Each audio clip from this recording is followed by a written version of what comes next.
We all know our money does not go as far as it used to. What used to cost, what, $100? Now, before the pandemic, costs $114, Oof. According to the Bureau of Labor Statistics. I mean, it's more money. You just can't buy as much now. To help and try and bring inflation back down, the Federal Reserve issued another big interest rate hike again today.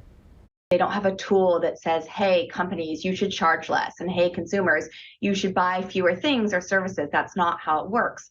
What they try and do is they control this Fed funds rate, which is what banks lend at one another. And so you have that rate, and then you have a bunch of other interest rates tied to it that affect us as consumers more directly. And they're trying to make it more attractive to save money, so to not spend. Okay, we've been here before. This is the fourth straight month with a 0.75% increase.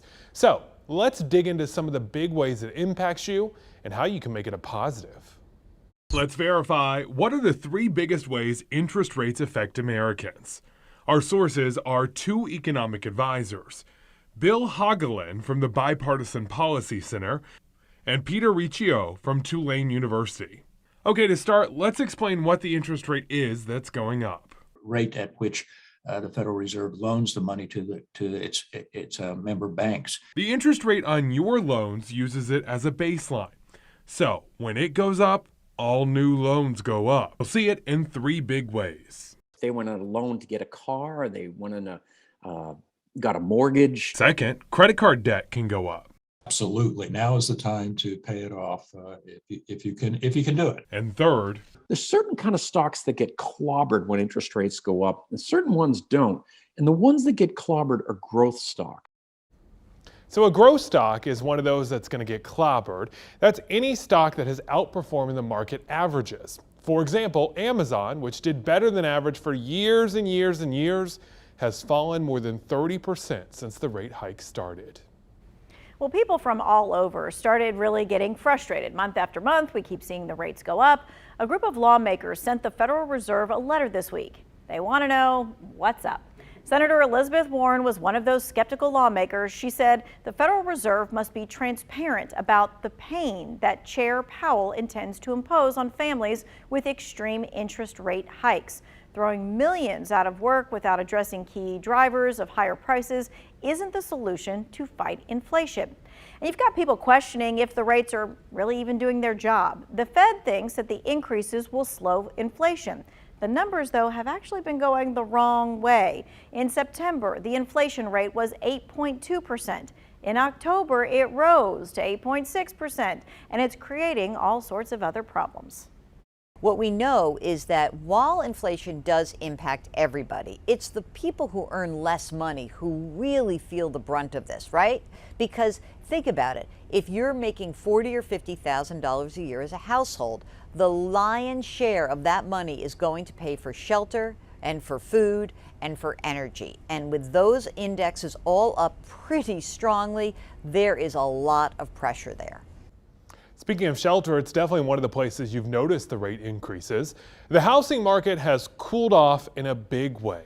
Mortgage rates have made buying a home a major challenge now. Nancy Chin spoke with some who say they're just going to give up. You want one more treat? For about a year, Andrew Till tried to sell his New Jersey home in search of more space. So we've had a lot of activity and a lot of offers on the house when we had it on the market. But even after 10 lucrative offers, he and his family took it off the market.